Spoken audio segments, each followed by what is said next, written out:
네, 할렐루야. 사랑하는 교회 여러분, 오늘은 우리 3월 10일 화요일 저녁입니다. 그리고 우리 사순절로는 18번째 되는 날이죠. 자, 우리 교제에 대한 첫 번째가 예배였죠. 두 번째 삶의 목적은 교제, 관계입니다. 하나님의 가족 되는 것, 이것은 교회를 또 의미하기도 하죠. 자, 오늘은 거기에 대한 말씀을 좀 더 나눠보도록 하겠습니다. 자, 그 중에 하나는 바로 삶을 함께 경험하기라는 것입니다. 자, 골로새서 3장 15절, 너희는 평강을 위하여 한 몸으로 부르심을 받았나니. 이 부르심을 받았나니라는 것 자체가 에클레시아, 교회라는 뜻이죠. 보라, 형제가 연합하여 동거함이 어찌 그리 선하고 아름다운고. 그러니까 하나님이 어떠한 목적으로 우리 개개인을 부르셨는지 이제 연결이 됩니다. 예배가 삶의 또 하나의 목적이라면 그 예배를 연결하는 게 뭐냐? 바로 그 연결하는 연결점이 바로 교제, 교회라는 것을 우리가 알 수 있습니다. 예수 그리스도가 우리의 목적이라면, 그렇죠. 그 예배로 우리 목적으로 연결하는 또 하나의 선한 것이 바로 교제, 관계라 할 수 있습니다. 자, 삶은 함께 나누기 위한 것이다. 이런 묵상의 마지막 여정이 뭐죠? 나눔입니다. 이게 정말 중요합니다. 삶이 관계라면 또 하나의 삶은 나 혼자의 유익이나 나 혼자의 행복을 영위하기 위함이 아니라 나누기 위함이다. 이때 삶은 제대로 워킹되고 훨씬 풍성해지죠. 자, 보겠습니다. 하나님은 우리가 삶을 함께 경험하기를 원하신다. 성경은 이렇게 공유된 경험을 교제라고 부릅니다. 그러나 이 단어가 오늘날 거의 상실됐죠. 우리가 친교, 교제한다는 것은 그저 가벼운 대화 혹은 놀이, 그래서 친교 부장, 옛날에 이런 단어들 많았잖아요. 마치 어색한 분위기를 깨는 그런 역할하는 사람, 성격이 밝은 사람을 앞에 세워서 우리끼리 마음을 열자, 이것을 교제라는 생각으로 많이 했어요. 그리고 어떤 사람이 관계가 좋으면 우리가 이른바 이 사람은 좀 남에게 좀 가까이 가고 성격이 너무 유하고 부드럽고 이런 것으로 이해했어요. 뭔가 좀 경직되고 글쎄요, 좀 강직한 느낌? 이런 사람이 오히려 그게 진짜다. 과연 그럴까요? 그렇지 않습니다. 성경에서 교제는 관계를 의미하고 이것은 단지 어떤 친교하는 의미 이상의 것입니다. 정말 진지한 만남이 교제라 할 수 있죠. 자, 그래서 이런 의미로 진정한 교제는 단순히 예배에 참석하는 것 이상, 단지 그냥 교제하고 가벼운 대화 나누는 것 이상의 삶을 함께 경험하는 것이다. 이게 진짜 교제라는 거예요. 여기는 이기적이지 않은 사랑, 진실한 나눔, 실제적인 섬김, 희생적인 헌신, 공감 어린 위로와 신약 성경에 나오는 서로에 대한 모든 명령이 포함된다. 즉 관계는요, 성취 이상입니다.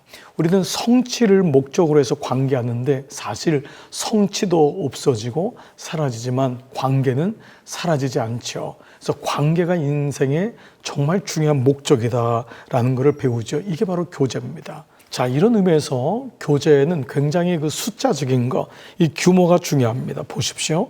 작을수록 좋다. 우리는 많다고 생각하는 거예요. 저희도 목장을 하면 목장은 많아야 돼. 이런 분들이 의외로 많습니다. 우리 목장은 너무 작아요. 그게 정말 정답일까요? 그렇지 않습니다. 목장도요, 사실 6명, 8명 이상이 넘어지면은요, 친밀한 교제 나누기가 사실은 쉽지 않습니다. 물론 그 안에 다이나믹이 생기긴 해요. 그래서 우리는 일정한 인원이 되면 분가하는 이유가 여기 있죠. 예수님이 12제자를 더 이상 넘지 않았던 것도 그 이유이고 12명을 4그룹으로 나눴던 것도 의미가 있습니다. 보시죠. 군중과 함께 예배드릴 수 있지만 교제는 할 수 없어요. 그룹이 10명 이상 커지면 누군가는 참여를 중단하고 보통 내성적이거나 말이 없는 사람, 이 사람들은 힘든 거예요. 그리고 소수의 사람이 주도해요. 몇 사람 말을 많이 하는 사람이 주도할 수밖에 없어요. 모두 다 그 교제에 참여할 수가 없기 때문이죠. 예수님은 소수의 사람과 제자와 함께 사역했어요. 더 많은 사람을 선택할 수 있었지만 모두가 참여할 수 있는 소그룹의 최대 인원은 12명이라는 것을 주님이 아셨어요. 그래서 저희 교회도 12명이 되면은 그때부터 분가가 되는 거죠. 10명만 돼도. 사실 8명만 돼도요, 분가를 생각하셔야 됩니다. 그것은 그만큼 이 교제는 친밀성이 중요하고, 이제 우리가 배우겠지만 너무너무 소중한 이 모임이 되려면 인원이 결코 많아서 되는 것은 아니라는 것입니다. 자, 그리스도의 몸은 우리의 몸처럼 많은 작은 세포의 집합체이다. 우리의 몸과 마찬가지로 그리스도의 몸의 생명은 세포 안에 있어요. 이러한 이유로 모든 그리스도인은 교회 소그룹에 참여하는 거예요. 이게 굉장히 중요합니다. 그리스도의 몸이 지체로 이루어졌고 소그룹, 작은 세포로 이루어졌듯이 큰 교회가 크냐 작냐 이게 중요하잖아요. 몇 명이 모이냐보다도 얼마나 건강한 소그룹이 존재하느냐. 그런 의미에서 본다면 우리의 몸의 역할을 하려면 우리 모두가 소그룹의 목장사역에 참여해야 되는 이유가 여기 있습니다. 그런데 가만히 보면요, 여러 이유가 있어요. 오랫동안 교회 생활을 했지만 목장 모임에 대해서 경험해 본 사람이 없으니까 그냥 교회에 나와서 우리가 은혜는 받지만 더 이상 들어가지 못하는 경우가 많고, 또 목장 사역, 이 소그룹에 대한 오해를 가지고 있는 분들도 적지 않습니다. 그러나 하나님은 이스라엘에 명령하셨어요. 이거는 너무 좋은 블레싱의 도구라는 것을 잊으시면 안 됩니다. 자, 교회를 배라고 한다면 소그룹은 배에 연결된 구명보트다. 너무 의미가 있지 않습니까? 이런 배 안에서 또 그 안에서 구명보트처럼 작은 단위의 소그룹들, 배들이 움직이는 게 진짜 의미가 있습니다. 자, 그렇다면 첫 번째, 왜 이 배가, 작은 배들이 왜 중요할까요? 왜 목장이 중요할까요? 진실하게 교제할 때 사람들은 진정성을 경험해요. 많은 사람들이 있으면 결코 그냥 많은 사람 중에 하나입니다. 그러나 진정한 교제는 피상적이고 거칠은 잡담을 나누는 것이 아니라 진실하며, 때로는 진심에서 우러나오는 깊은 대화이다. 사람들이 자기가 누구인지, 자기 삶에서 어떤 일이 일어나고 있는지를 솔직하게 드러낼 때 진정한 교제가 이루어져요. 이게 정말 소중한 영적 원리입니다. 자기의 입으로 자기 마음을 고백할 줄 알아야 됩니다. 그냥 예배 끝나고 그냥 헤어지고 결코 신앙생활을 유지하기가 만만치 않습니다. 여러분, 이 이유를 이제 이번에 좀 더 명확하게 한번 볼게요. 그들은 상처를 나누고 감정을 표현하며 실패를 고백하고 의심을 드러내며 두려움을 시인하고 약점을 인정하며 도움과 기도를 요청한다. 이게 가족인 거예요. 예배로는 이것을 경험하기가 어렵죠. 우리가 삶을 솔직히 드러낼 때만 진정한 교제를 경험할 수 있어요. 자, 요한일서 1장 7절, 그가 빛 가운데 계신 것 같이 우리도 빛 가운데서 행하면 우리가 서로 뭐가요? 사귐이 있고 그 아들 예수의 피가 우리를 모든 죄에서 깨끗게 하실 것이다. 우리에게 사귐이 있다는 거예요. 언제? 그 빛 가운데 계신 것처럼 우리도 빛 가운데 행하면, 그때 우리 주님 앞으로 나가면 우리 안에 사귐이 만들어지는 것, 이것이 너무도 중요한 영적 원리예요. 때로 우리는 위험을 감수해야만 성장해요. 나는 아무도 만나고 싶질 않아요. 나는 내가 알아서 할게요. 이게 정상적인 게 아닙니다. 여러분, 성경은 우리 말씀에 순종하는 거잖아요. 예수님이 이렇게 말씀하셨다는 건 이게 옳기 때문에 그렇습니다. 그걸 굳이 내 생각으로 그러지 않아도 되는데 그럴 필요가 없습니다. 여러분, 교회 공동체 안에서 이렇게 고민하는 것은 여러분을 주님의 말씀의 방법대로 초청하기 위함이지요. 자, 그러한 가운데 가장 어려운 것은요, 우리 자신과 다른 사람에게 정직해지는 것이다. 이거는 한 번쯤 좀 마음을 열어야 돼요. 어려우면 어려운 대로, 안 되면 안 되는 대로, 힘들면 힘든 대로. 이게 가족이라는 것을 잊으시면 안 됩니다. 자, 두 번째, 진실한 교제를 통해 사람들은 상호성을 경험해요. 관계를 의미하죠. 상호성은 주고받는 기술, 즉 서로에게 의지하는 관계를 의미한다. 성경은 말해요. 하나님께서 우리 몸을 설계하신 방식이야말로 우리가 교회를 이루어 함께 사는 법을 이해하는 데 적합한 모형입니다. 우리가 언급한 지체이든 그렇지 않은 지체이든 눈에 보이든 지체이든 그렇지 않은 지체이든 간에 각자의 지체는 저마다 다른 지체를 의지하는 거예요. 이거를 배우는 거예요. 여러분, 사랑은 아무나 하지 않습니다. 그래서 우리가 사랑의 기술이란 말이 있잖아요. 에릭 프롬의 사랑의 기술은 우리의 사랑이 너무 무례하고 일방적이고 이기적이고 자기중심적이기 때문에 사랑의 기술을 Art of Love라고 했거든요. 그걸 Art라고 했습니다. 예술이라고 했어요. 사랑의 기술을 그걸 배워야 되거든요.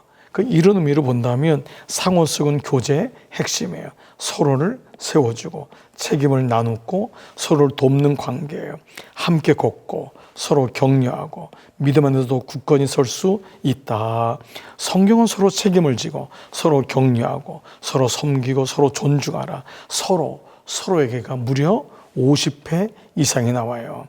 이것은 우리가 모든 사람에게 책임을 져야 하는 이유는 아니에요. 그러나 모든 사람에게 노력해야 하는, 다가서야 하는 이거를 갖게 되죠. 때로 우리는 사람에게 실망해서 나는 더 이상 모임에 들어가고 싶지 않습니다. 목사님, 저를 그냥 놔두세요. 여러분, 이건 마치 가족에게 나를 더 이상 건들지 마세요. 나를 가족이라 여기지 마세요. 나는 그냥 밥만 먹고 갈 테니까. 여러분, 이것과 마찬가지입니다. 물론 자녀의 입장에서는요, 이걸 두둔하는 분이 있습니다. 그러나 그게 건강한 가정일까요? 만약 부모가 이것을 보여준다면 자녀는 굉장히 병든 모습을 보고 자라는 것과 마찬가지입니다. 그래서 우리가 다음 세대, 우리 자녀들에게도 내가 건강 공동체에 들어가서 함께하는 것을 보여주는 것이 아주 적절한 조치입니다. 아이들은 안 보는 것 같아도 알아요. 여러분이 교우들을 집에 초청하거나 그 모임소에 같이 나누거나 연약함을 나누고 의지하는 법을 배우고 이런 모든 관계성은 자녀에게도 그대로 내려가는 겁니다. 여러분, 이런 의미에서 예수님이 말씀하신 것은 정말 꼭 필요하기 때문에 주신 말씀이라는 것이죠. 세 번째, 진실한 교제를 통해 사람들은 동정심, 바로 공감입니다. 궁휼함을 경험해요. 동정심은 조언하거나 겉으로만 보이는 도움을 주는 것이 아니라 동정심은 다른 사람의 고통 속으로 들어가서 함께 아파하는 거다. 여러분, 우리 이번 주일날 나사로의 죽음 앞에 예수님의 눈물을 흘리시더라. 첫 번째 뭐였죠? 우리의 고통 가운데로 들어오셔서 공감하시는 눈물. 바로 이겁니다. 자, 이 말은 나는 당신이 겪고 있는 일을 이해한다. 당신이 느끼는 감정은 이상한 것도 아니고 잘못된 생각이 아니야 라는 거예요. 이게 굉장히 중요합니다. 여러분, 부부간에 가장 큰 고통은요, 물질이 없어서가 아닙니다. 사랑이 식어서가 아닙니다. 여러분, 그것은 바로 공감의 능력을 잃어버릴 때입니다. 그래, 힘들었지. 당신 마음을 내가 이제 알았어. 내가 당신의 신발을 신어보니까 이제 내가 조금 이해가 돼. 굉장히 중요한 거죠. 이걸 가리켜서 공감이라고 하죠. 그러나 성경은 공감을 더 뛰어넘어요. 그건 뭐냐? 긍휼의 마음이에요. 동정이에요. 이 동정은 불쌍히 여기는 마음이 아니라 주님이 주시는 긍휼히 여기는 마음이 목장 안에서 생기게 됩니다. 골로새서 3장 12절. 그러므로 너희는 하나님이 택하사 거룩하고 사랑받는 자처럼 긍휼과 자비와 겸손과 온유와 오래 참음의 옷을 입으라는 거예요. 이게 관계성입니다. 관계는요, 긍휼히 여기는 마음이 있어야 돼요. 이것은 서로의 신발을 바꿔 신어보고 주님의 마음으로 그를 이해하는 거죠. 공감에서부터 한 걸음 더 나가는 주님의 마음이에요. 자, 교제에는 여러 단계가 있고 각 단계는 각각 다른 시기에 적용되는데 가장 기초적인 단계는 나눔의 교제예요. 마음을 나누고, 그래서 우리가 목장에서 우리가 서로 한 주간 동안 어떻게 살았는지, 기도 제목은 없는지 나누지만, 두 번째는 말씀을 함께 공부하는 교제예요. 그러니까 말씀 위에다 자신의 감정과 자신의 삶을 실을 수 있다면 여러분, 여기는 정말 소중한 나눔이 될 수 있습니다. 만약에 말씀이 없다면 우리의 나눔은 굉장히 일방적이 되거나 한쪽으로 치우칠 가능성이 많습니다. 울타리가 말씀이 되어주는 거예요. 베이직이 말씀이 되어주는 것이죠. 그리고 좀 더 그 말씀 가운데 서로를 아니까 섬겨줘요. 누가 아프면 음식을 갖다 주기도 하고, 기도를 해주기도 하고, 안아주기도 하고, 도움을 주는 거예요. 이런 모든 것이 섬김의 교제지요. 또 하나는 뭐죠? 선교 여행이나 우리 비전 출입할 때 그 일정한 시간 속에서 같이 지낸다는 것은 굉장히 관계가 가까워질 수 있는 아주 좋은 기회입니다. 그때 대부분 뭐라고 하죠? 그분이 그런 줄 몰랐어. 이분이 진짜 보물이네, 보배네. 왜 그렇습니까? 가까운 과정에서 하나의 목적을 가지고 가니까, 선하신 목적을 향해 가는 비전 출입, 선교가 되니까 서로 간에 의지하게 되고 또 서로가 함께 맞물려서 가는 마중물이 되는, 이게 놀라운 은혜를 경험하게 되죠. 더 나가서 함께 슬픔에 이제 참여하고 짊어지는데 나가서 초대교회는 이런 순교당하는 자리까지 같이 갔으니, 교제는 그저 수건 돌리게 하고 성교에서 만나서 밥 먹고 여러분 이 정도가 아닙니다. 꼭 말씀이 있어야 됩니다. 그래서 이 교제가 목적이 되는 거예요. 만약에 말씀이 없다면 목표 가운데 되겠죠. 두 번째, 예배가 첫 번째, 두 번째가 교제가 목적이 되는 건 교제 이꼬르 하나님이라는 거예요. 하나님이 교제하기를 원하세요. 그 공동체 가운데 함께하길 원하세요. 그래서 이 공동체 속에서 어느 정도까지 가냐, 삶을 나누고 말씀을 나누고 감정을 나누고 비전 출입을 가고 선교를 가고 마침내 순교의 자리까지 가는 초대교회의 모습이 우리가 이해되는 것이죠. 네 번째, 진정한 교제를 통해 사람들은 자비를, 하나님 마음을, 이 헤세드죠.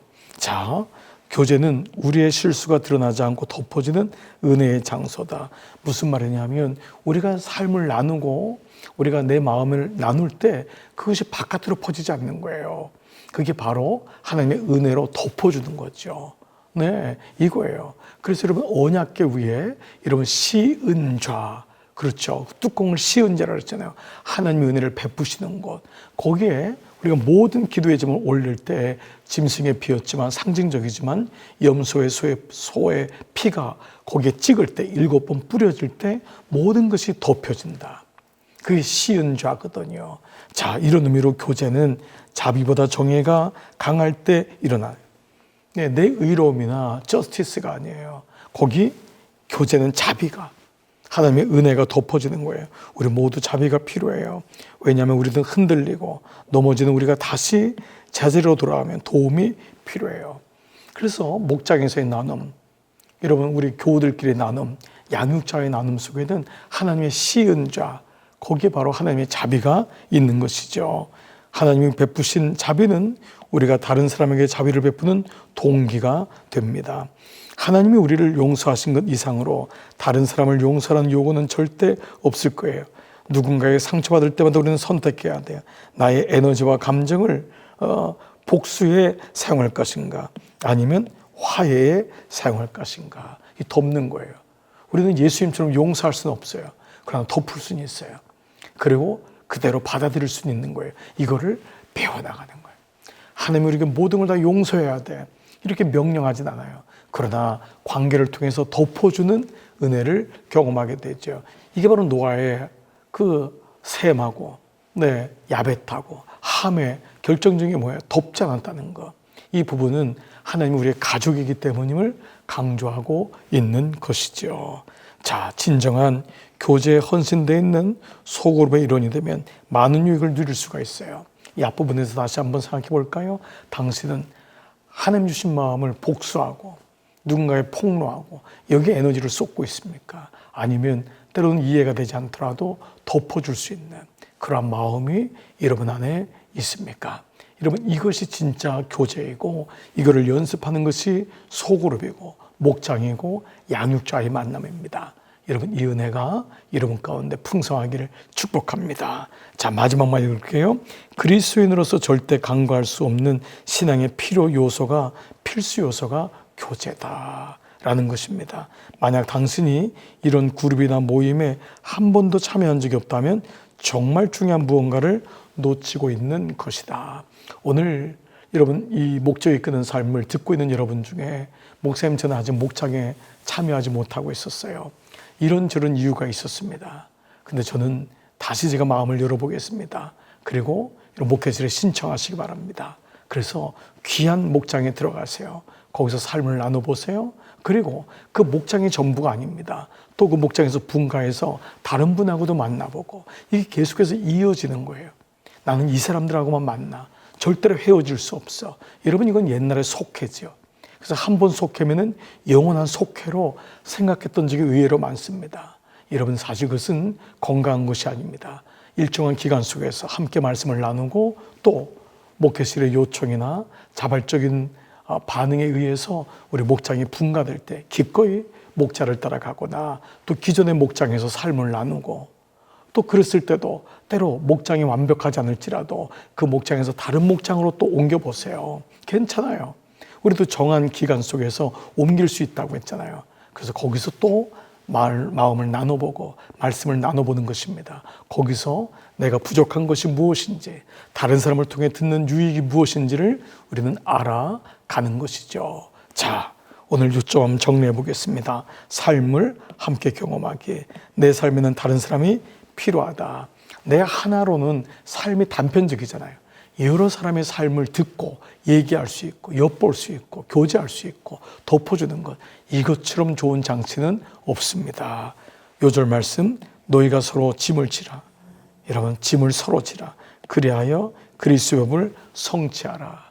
서로 짐을 져주는 것, 서로가 50번 이상이 나옵니다. 아멘. 적용 질문, 다른 그리스도인들과 더 진실한 관계를 맺기 위해 오늘 내가 할 수 있는 한 가지 일은 무엇인가? 여러분, 목원들을 위해서 기도하는 것입니다. 우리가 모든 사람을 다 알 수 없어요. 섬길 수 없어요. 여러분, 어떻게 우리 교회에서 모든 사람을 알 수 있습니까? 그래서 여러분, 이 마음으로 있는 사람은 늘 구경꾼이 되는 거예요. 여러분, 정해진 목장 안에 들어가세요.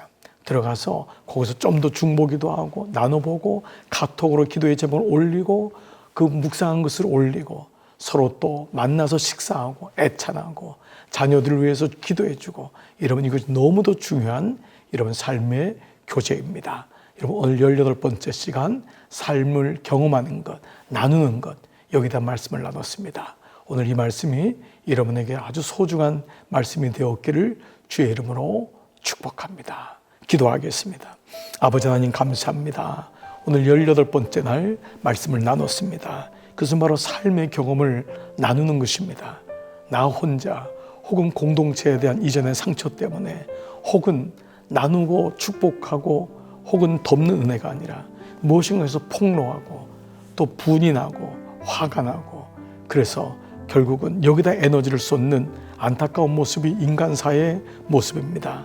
이러한 가운데 우리에게 귀한 교회를 주시고 작은 교회인 목장 소그룹을 통하여 주님의 마음을 깨닫고 중보하고 기도하게 하시고 귀를 열게 하시고 서로의 삶을 나누게 하심을 감사합니다.